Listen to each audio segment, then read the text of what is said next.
That's the poor old guy who told me he was waiting for whatever a man that old and vulnerable could be waiting for. Are you referring to the pastor and his flock? Oh, don't pay too much attention to them. From all the noise coming from the other side of this door, I have no doubt that there are people in the bar, but they don't seem to hear me, or don't want to open up for me. It's the entrance to Hunter's Bar. They must have closed the place while I was outside the camp. Oddly enough, there's light visible under the door, and I can still hear that grating country music coming from the other side. A clandestine dive, which at the same time is the headquarters of the black market and refugee camp. A nice place to hang out. The den of the hunter and his men. The place from which those goons control all the dirty rackets in the refugee camp. Anyway, you know how it works. The cleanup brigades tend to be more than generous with responsible citizens. Reverend Blake is a good man. He helped a lot of people after the Great Wave. This clandestine dive is the lion's den. After our last conversation, if the hunter finds me inside, he won't hesitate to eliminate me on the spot. On the outside, I see only the logos of brands of heavy machinery oil.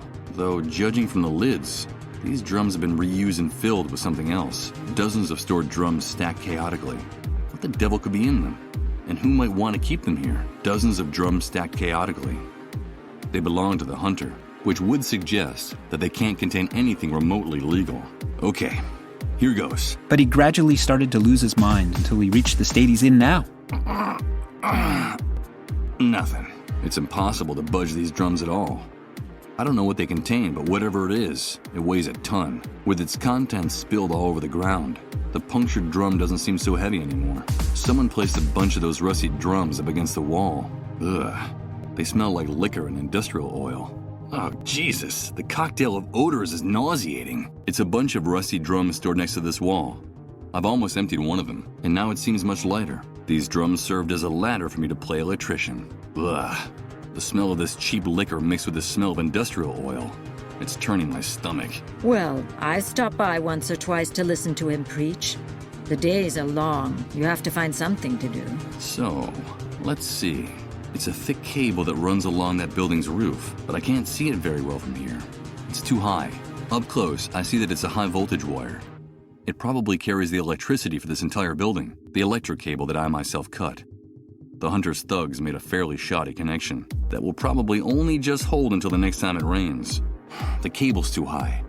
I can't reach it from here. After using it to splice the electric cable on the front of the building, the hunter's thugs must have left it here. I try to go at this time of day. There are fewer people because it's almost curfew time. It's not my old pair of bolt cutters, but it could be useful to me. A roll of sticky electrical tape that's almost used up. How I hate this.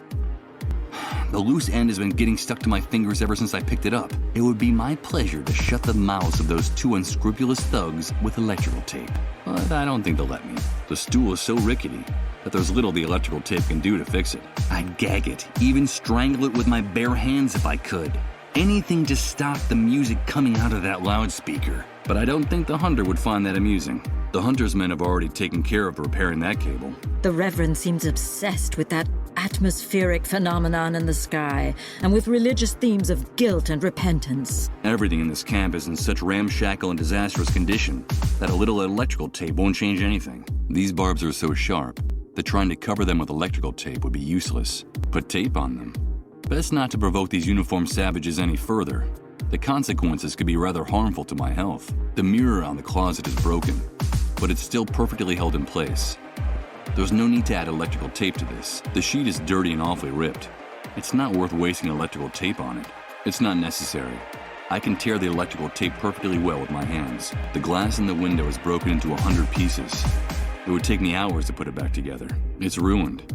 There's no point in trying to fix it. These fish are rotten and falling apart. There's nothing this electrical tape can do for them. Now I can get across the electrified fence. Why would I want to reconnect the wire that I myself cut?